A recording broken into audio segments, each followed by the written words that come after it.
Hello. So what's your story? You do have one, don't you?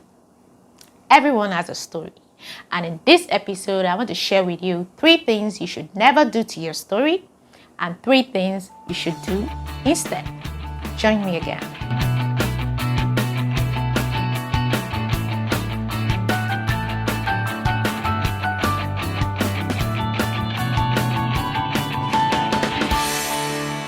Hello again, welcome to my channel. If it's your first time watching, it's such a pleasure to have you. On this channel, we share truths in relatable ways. And if you like what you see at the end of this episode, please go ahead and hit the like, share, subscribe, and of course the notification bell so you can be notified of new episodes. On the last episode, we talked about how to impact the world with your work. Today, let's talk about impacting the world through your story. Now, every author writes a book because they want to share new information with the world, be it about principles, a correct way of doing things, or instruction on how to do things better. And usually the aim is to inspire readers to action. In the same way, your life is like a book consisting of many stories, and it's authored to bring to light new information and inspire others. There are 2 major aspects of your life that has capacity to inspire people.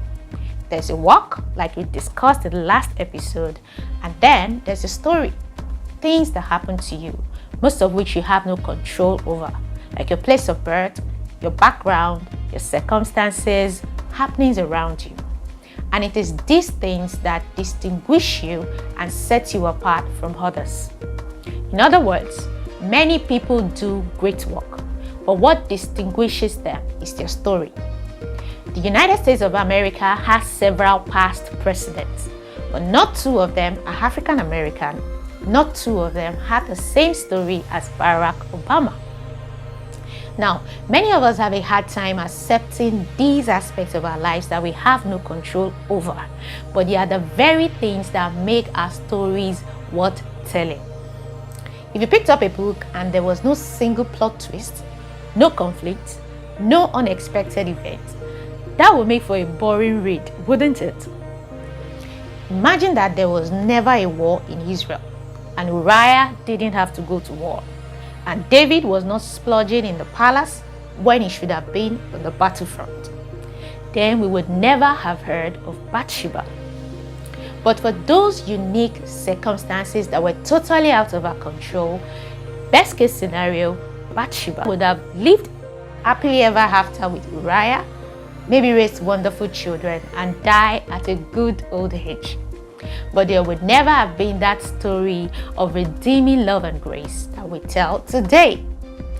There would have been no Solomon, no Proverbs, Ecclesiastes, and Songs of Solomon. Stories are powerful. They teach us lessons in unforgettable ways. And while your story may look similar to someone else's, no 2 stories are the same. And you can impact your world, inspiring countless people who think their experiences are unique when you share your own story. When people hear relevant stories that they can relate with, it inspires them that whatever outcome you were able to achieve is reproducible. A few days ago on YouTube, I stumbled on the story of a couple who had their first child at ages 50 and 62. Now, to older couples still trying for a child, there's a story that is relevant, relatable, and hopefully reproducible. So, again I ask, what's your story? And what are you doing with it? Here are 3 things you should never do to your story and 3 things you should do instead. Number 1, don't try to edit your story. Own it. There are people who need to hear the raw, unedited version of your story because that's what will inspire them. My pastor always tells the story of how he struggled with smoking, and there's a detail that could easily have been edited out, but it's also a detail that someone needs to hear to win their own struggle with smoking. Number 2, don't try to memorize your story. Write it. Many people have asked me how I make these videos, and I've told them it all starts with writing. I'm first a writer before I'm a speaker. Put me in front of a camera without first giving me time to gather my thoughts, and this is what you may get. Now, if you're ready, you may writing is how you collate your thoughts, clarify them, and connect the details together. What you don't write down remains mumbled up and can hardly be of use to you or anyone.